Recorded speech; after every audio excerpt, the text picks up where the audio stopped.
আমাদের পৌরসভার শতকরা 70% লোক ভাই বোনের সম্পর্ক নাই। কোরআন হাদিসের পরিণতি কি?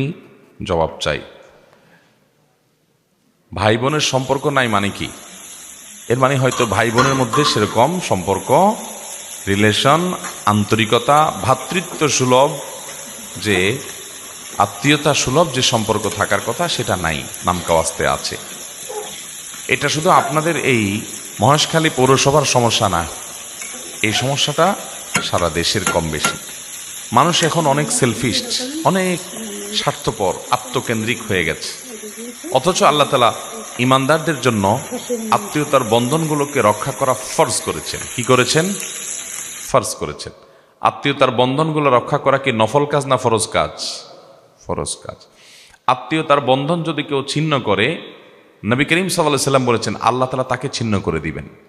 যে ব্যক্তি আত্মীয়তার বন্ধনকে জোড়া লাগাবে আল্লাহর ভয়ে, আল্লাহর নির্দেশের কারণে, আত্মীয়ের সাথে আগ বেড়ে মিশতে যাবে, তার সাথে সুসম্পর্ক রাখবে, তার উপকার করবে, তার সাথে কানেক্টেড থাকবে, যোগাযোগ রাখবে, ওই ব্যক্তি আল্লাহ রাব্বুল আলামিন তাকে সংযুক্ত করবেন, তার সাথে আল্লাহ রাব্বুল আলামিন সংযুক্ত হবেন, সংযুক্ত রাখবেন তাকে। এটা আল্লাহ তাআলার ওয়াদা এবং হাদিসে বর্ণিত হয়েছে। মোহতারাম হাজরিন, আত্মীয়তার বন্ধন রক্ষা করা এটা কি সুন্নত না নফল? ফরজ কাজ।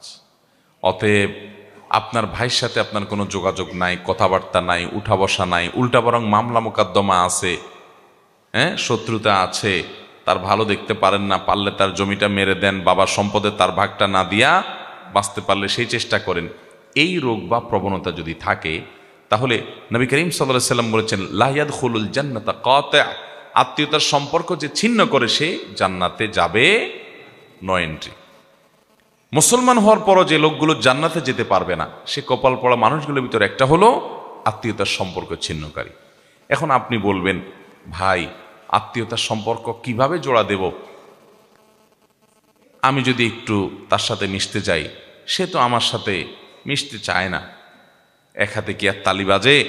আমি একটু তার উপকার করতে চাই, সে তো আমার ছায়াও দেখতে চায় না। সে পারলে আমার থেকে এড়ায় এড়ায় থাকতে চায়, বা আমি তার জন্য